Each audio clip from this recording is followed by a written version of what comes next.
Assam current affairs 2026 আজি আমাৰ part 3 অসমৰ প্ৰত্যেকটো এক্সামৰ কাৰণে এই সিৰিজটো বহুত বেছি গুৰুত্বপূৰ্ণ আপোনালোকে 2025ৰ জুনৰ পৰা ডিচেম্বৰলৈকে যিখিনি আসাম কাৰেণ্ট এফেয়াৰ্ছ আছে সেইখিনিও ইম্পৰ্টেণ্ট হ'ব এটা সেপাৰেট প্লেলিষ্ট বনোৱা হৈ আছে তাত গৈ আপোনালোকে চাব পাৰে ঠিক আছে আজিৰ প্ৰথম topic vibrant villages programme 2 question আহিব ইয়াৰ পৰা আৰু কেনেকুৱা কুৱেশ্যন আহিব পাৰে সেইখিনি মই কৈ আছো কিন্তু তাৰ আগতে কেইটামান সৰু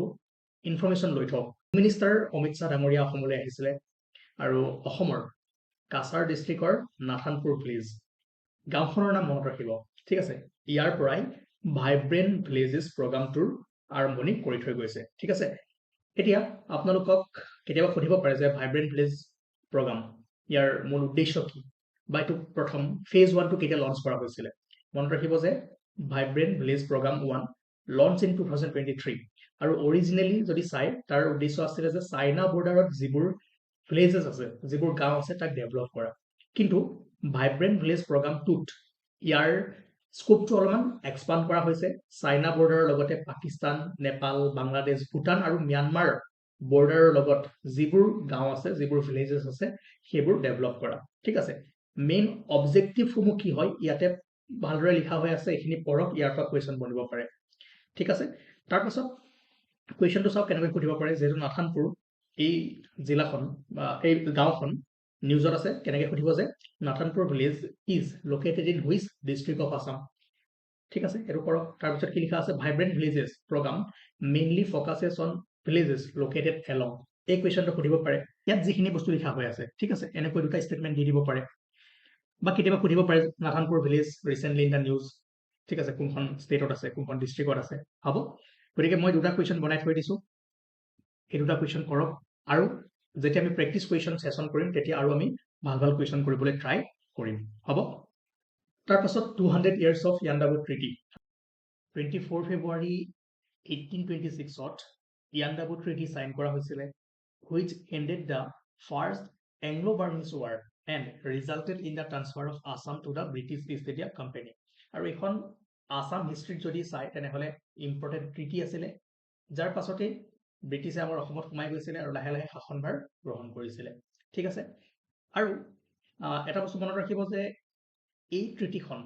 ইয়াণ্ডাবু ভিলেজত চাইন কৰা হৈছিলে সেইকাৰণে ইয়াণ্ডাবু ট্ৰিটিৰ নাম হ'ল আৰু বৰ্তমান ক'ত আছে ম্যানমাৰত আছে লগতে বহুতবাৰ সুধিছে যে কোনখন নদীৰ পাৰত ইয়াণ্ডাবু ট্ৰিটি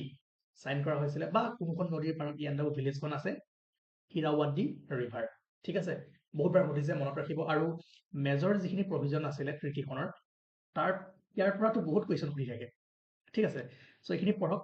সহজ হয় আৰু পি ৱাই কিউ আমি চাম তাত কেনেকুৱা ধৰণৰ কুৱেশ্যন সুধিছে সেইখিনি আমি পি ৱাই কিউ চিৰিজ যিটো চলি আছে তাত কৰিবলৈ ট্ৰাই কৰিম হ'ব তথাপিও কেইটামান কুৱেশ্যন আপোনালোকে কৰক আজি আমি প্ৰেক্টিচ কুৱেশ্যন বহুতকেইটা দিম 7-8টামান কুৱেশ্যন দিম সকলোবোৰ কৰক কমেণ্ট ছেকশ্যনত এতিয়া আপোনালোকে কুৱেশ্যন নম্বৰ 3 আৰু কুৱেশ্যন নম্বৰ 4 কৰক 1 2 3 4 টোটেল 4টা হ'ল কিমান হয় আপোনালোকে কৰি যাব ঠিক আছে তাৰ পাছত India's first twin tube underwater road cum rail tunnel আজি অলপমান এনাৰ্জিটো ল' হৈ আছে আপোনালোকে হয়তো ধৰিব পাৰিছে বৰ হৈ নাযাব নেক্সট ছেশ্যনৰ পৰা আকৌ ঠিক হৈ যাব ঠিক আছে জাষ্ট যিবোৰ লিখা হৈ আছে নিজেই পঢ়ক মই বেছি ক'ব পৰা নাই আজি অ'কে ইয়াৰ বিষয়টো আপোনালোকে শুনি আছিলে বহুত দিনৰ পৰা আৰু finally cabinet committee on economic এফেয়াৰ্ছে ইয়াক এপ্ৰুভ কৰিছে কুৱেশ্যন কি আহিব পাৰে আমি একদম এক্সাম পইণ্ট অফ ভিউৰ পৰা যাম ঠিক আছে কেপিটেল কষ্ট কিমান হ'ব কি নহ'ব এইখিনি মনত ৰাখিব নালাগে তথাপিও এবাৰ চাই থৈ দিয়ক সংযোগ কৰিব কোনডোখৰ ঠাইত গহপুৰ আৰু নুমলীগড় আৰু এইটো ইণ্ডিয়াৰ ফাৰ্ষ্ট হ'ব আৰু ৱৰ্ল্ডৰ ছেকেণ্ড আণ্ডাৰ ৱাটাৰ ৰুট কাম ৰেল টানেল ঠিক আছে এইটো বস্তুটো মনত ৰাখিব তাৰপাছত আৰু কি সুধিব পাৰে যে কোন দুটা নেশ্যনেল হাইৱেক সংযোগ কৰিব NH15 আৰু NH715 ঠিক আছে ইয়াৰ লগতে 2 railway lines including Rangiya Murkongselek railway section under Rangiya division and Furkating Mariani loop line section under Tinsukia division এই দুটা ৰেল লাইন ছেকশ্যনকো সংযোগ কৰিব এই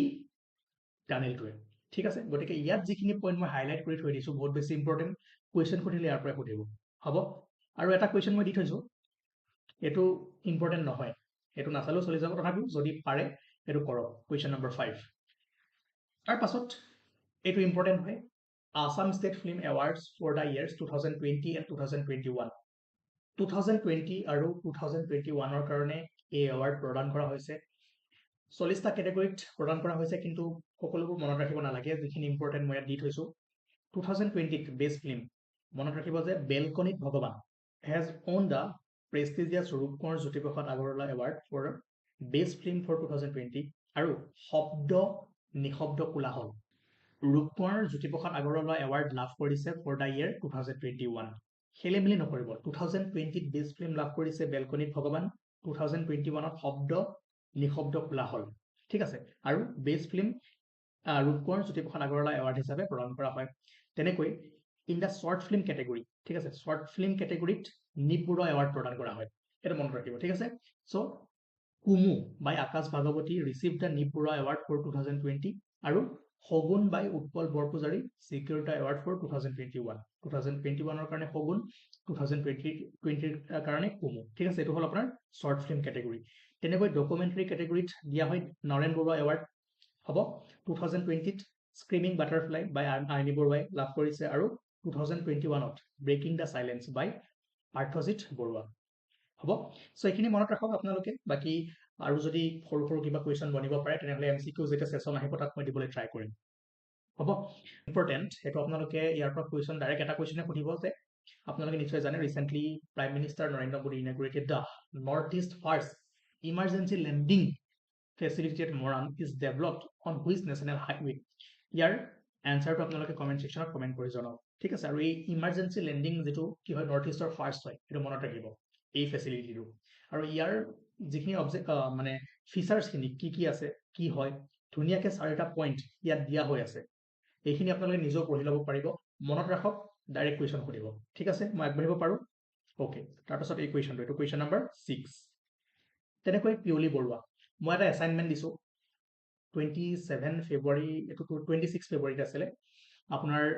শহীদ পিয়লি বৰুৱাস সুপ্ৰিম সেক্ৰিফাইস আসাম ট্ৰিবিউনত এই আৰ্টিকেলটো আহিছে ভালদৰে পঢ়ক কমপ্লিট পঢ়ক এটো মই এতিয়া ভালদৰে ক'বলৈ গলে প্ৰায় 10-15 মিনিট সময় লাগিব পাছত মই কেতিয়াবা এটা সেশন আনি ক'বলৈ ট্ৰাই কৰিম যদি আপোনালোকে সময় পায় তো পঢ়িবলৈ ট্ৰাই কৰিব বহুখিনি কথা জানিব ঠিক আছে সব পিয়লি বৰুৱাৰ বিষয়ে আপোনালোকে নিশ্চয় পঢ়িছে আৰু বহুবাৰ কুৱেশ্যন আপোনালোকে পাইছে যে মনিৰাম দেৱানৰ লগত কাক ফাঁচি দিয়া হৈছিল পিয়লি বৰুৱা পিয়লি ফুকন এই দুটা আপোনালোকৰ খেলিমেলি লাগে হয়নে 26 ফেব্ৰুৱাৰী 1858ত মনিৰাম দেৱান আৰু পিয়লি বৰুৱাক ৰাজহুৱাভাৱে যোৰহাটত ফাঁচি দিয়া হৈছিল মনত ৰাখিব যে it was the first public হেঙিং ইন আসামছ হিষ্ট্ৰী মই আকৌ কৈছো যদি সময় হয় যদি পাৰে এই ষ্টৰীটো এবাৰ পঢ়িবলৈ ট্ৰাই কৰিব এই যেটো আৰ্টিকেল আছে মই গ্ৰুপত দি দিম ইয়াৰ পেপাৰ পেজটো পঢ়ি চাব পিছত মই সময় পালে আকৌ এবাৰ কৈ দিম এই কাহিনীটো বহুত ইন্টাৰেষ্টিং হয় বহুতখিনি কথা শিকিব পাৰিব আৰু যিখিনি বস্তু লাগে মই পইণ্ট কৰি থৈ দিছো এবাৰ চাই ল'ব কিন্তু এক্সামত আহিলে কুৱেশ্যন এনেকৈ আহিব মই যিখিনি ইয়াতে দিছো পইণ্ট হাইলাইট কৰি দিছো আৰু কুৱেশ্যন কিছুমান মই বনাই দিম ঠিক আছে তাৰ পাছত সকলোৱে হেতু গৈছে খোজ কাঢ়িছে কুমাৰ ভাস্কৰ বৰ্মা হেতু ইয়াৰ ওপৰতো কুৱেশ্যন আহিব পাৰে recently prime minister Narendra Modi ডাঙৰীয়াই শুভাৰম্ভণি কৰি থৈ গৈছে কি কুৱেশ্যন আহিব পাৰে যে লেংথ কিমান বা কি ফেসিলিটি আছে হয় নহয় হেতু সুধিব পাৰে চাই থৈ দিয়ক এবাৰ মান বেছি ষ্ট্ৰেছ ল'ব নালাগে সৰু সৰু পইণ্টবোৰ এবাৰ চকু ফুৰাই দিয়ক যদি পৰীক্ষাত আহে আপোনালোকৰ অপচনত দেখা পাই যাব তাৰ পাছত 7th Kaziranga water bird estimation over 1 lakh birds of 107 species recorded in Kaziranga water bird estimation বহুত বেছি আপোনালোকে চিন্তা কৰিব নালাগে এই যিখিনি বাৰ্ড পোৱা গৈছে যে ইম্পৰ্টেণ্ট বাৰ্ড স্পেচিছ ৰেকৰ্ডেড বা ইয়াত যিখিনি মই হাইলাইট কৰি থৈ দিছো এবাৰ ওপৰে চাওক কুৱেশ্যন কেনেকৈ দিব চাৰিটামান বাৰ্ড দিব কোনকেইটা ৱাটাৰ বাৰ্ড কাজিৰঙাত পোৱা যায় বাছ চিম্পল কুৱেশ্যন ঠিক আছে এবাৰ চাই থৈ দিব তাৰ পাছত not a hero Rima Das not a hero get warm response at Berlin premiere 1 মাৰ্কৰ কুৱেশ্যন সুধিব পাৰে জাষ্ট মনত ৰাখি থৈ দিয়ক সেইটো তাৰ পাছত ইম্পৰ্টেণ্ট হয় মনত ৰাখিব যে মণিপুৰী ফিল্ম বুম ডাইৰেক্টেড বাই লক্ষ্মীপ্ৰিয়া দেৱী আৰু produced by Farhan Akhtar own prestigious BAFTA British Academy of Film and Television Award for Best Children's and Family Film in London. Category to মনত ৰাখিব যে Best Children's and Family Film category recognition পাইছে ঠিক আছে নামটো মনত ৰাখিব directed by Lakshmipriya Devi produced by Farhan Akhtar আৰু ফিল্মখনৰ নাম বুম হ'ব নেক্সট, জীৱন প্ৰেৰণা, জীৱন অনুপ্ৰেৰণা আৰু নিযুত বাবু আঁচনি, এইকেইটা কেইদিন নিউজত আছিলে আৰু আপোনালোকে যেনেকৈ নহওক মনত ৰাখিব লাগিব। জীৱন প্ৰেৰণা আৰু জীৱন অনুপ্ৰেৰণা এই দুটা আমি আগতেও পঢ়িছিলোঁ, তথাপিও এবাৰ আপোনালোকক মনত পেলাই দিওঁ যে জীৱন প্ৰেৰণাটো কি আছিলে, 12 মাহৰ কাৰণে প্ৰত্যেক মাহে 1200 টকা প্ৰদান কৰা হ'ব কাক, 2025 পৰা যিখিনি ফ্ৰেছ গ্ৰেজুৱেট হ'ব, ঠিক আছে, আৰু গভৰ্ণমেণ্ট বা পাব্লিক ইনষ্টিটিউচনৰ হ'ব লাগিব, প্ৰাইভেট সকলে নাপাব, ঠিক আছে। তাৰ পাছত জীৱন অনুপ্ৰেৰণাটো কি আছিলে, 1 time aid for pursuing full time PhD in Assam, কিমান টকা দিয়া হ'ব, য়েছ 25,000 ফৰ ৰিচাৰ্চ স্কলাৰ্ছ, আৰু যিসকল দিব্যাংগ স্কলাৰ্ছ আছে তেওঁলোকক 40,000 দিয়া হ'ব, ঠিক আছে, এইখিনি মনত ৰাখিব। আৰু এটা কথা কওঁ, জীৱন প্ৰেৰণা হওক অনুপ্ৰেৰণা হওক ইয়াৰ ওপৰত আৰু কিছুমান কুৱেশ্যন বনিব পাৰে, আমি আগতে ডিছকাছ কৰি থৈছোঁ, আপোনালোকে আগৰ ছেশ্যনবোৰ বা আগৰ যিবোৰ PDFs আছে সেইবোৰ গৈ এবাৰ চাবলৈ ট্ৰাই কৰিব, ঠিক আছে। তেনেদৰে নিযুত বাবু আঁচনি, মনত ৰাখিব যে ষ্টুডেণ্টছ, মেইল ষ্টুডেণ্টছ, এইটো ইম্পৰ্টেণ্ট হয়, who are enrolled in undergraduate course will get ₹1000 per month আৰু পোষ্ট গ্ৰেজুৱেটত 2000 per month। বাবু মানেতো মেইল হ'বই, এইটো আপোনালোকে জানি, আৰু তেনেকৈ ইলিজিবিলিটি ক্ৰাইটেৰিয়াবোৰ যদি চাই তেনেহ'লে দেখিব যে ৰেগুলাৰ ষ্টুডেণ্ট হ'ব লাগিব, ডমিচাইল ইন আছাম হ'ব লাগিব, ফেমিলি ইনকাম বিল' 4 lakhs per annum হ'ব লাগিব, সেইখিনি চাব, আৰু ডাইৰেক্ট বেনিফিট ট্ৰান্সফাৰ, এইটো জানি DBT, হয়নে নহয়। আৰু যিসকলে ধৰক জীৱন প্ৰেৰণা, বাণীকান্ত কাকতি এৱাৰ্ড এইবোৰ লাভ কৰিব তেওঁলোক ইলিজিবল নহ'ব, ঠিক আছে। আৰু students enrolled in private institutions, self finance course or distance education programme not eligible, এইখিনি মনত ৰাখিব, হ'ব, কিমান দিয়া হ'ব বা ক্ৰাইটেৰিয়াখিনি, মানে আপোনাৰ এলিজিবিলিটি ক্ৰাইটেৰিয়াখিনি লিখা আছে, লগতে অবজেক্টিভৰ পৰা কেতিয়াবা কুৱেশ্যন বনিব পাৰে যে মেইন অবজেক্টিভ কি হয়, যাতে আণ্ডাৰ গ্ৰেজুৱেট পোষ্ট গ্ৰেজুৱেটত এনৰলমেণ্ট বাঢ়ে মেইল ষ্টুডেণ্টৰ, যিসকল ইকনমিকেলি উইকাৰ ছেকশ্যনছ আছে তেওঁলোকেতো ইমান পইচা পাই অভাৱত পঢ়িব নোৱাৰিবও পাৰে, আৰু লগতে improving Assam's overall gross enrolment ratio', overall gross enrolment ৰেচিঅ'টো যাতে বাঢ়ে, এইটো এটা উদ্দেশ্য, আৰু ড্ৰপ আউটৰ সংখ্যা যাতে কমি যায়, বহুতে এডমিশ্যন লয় কিন্তু পইচা পাতিৰ অভাৱত পঢ়িব নোৱাৰে, ড্ৰপ আউটৰ সংখ্যা যাতে কমে, যিটো নেশ্যনেল এডুকেশ্যন পলিচিৰ এটা মেইন গ'ল আছিলে, হয়নে নহয়, গতিকে এই বস্তুখিনি আপোনালোকে এবাৰ চাবলৈ ট্ৰাই কৰিব। তেনেকৈ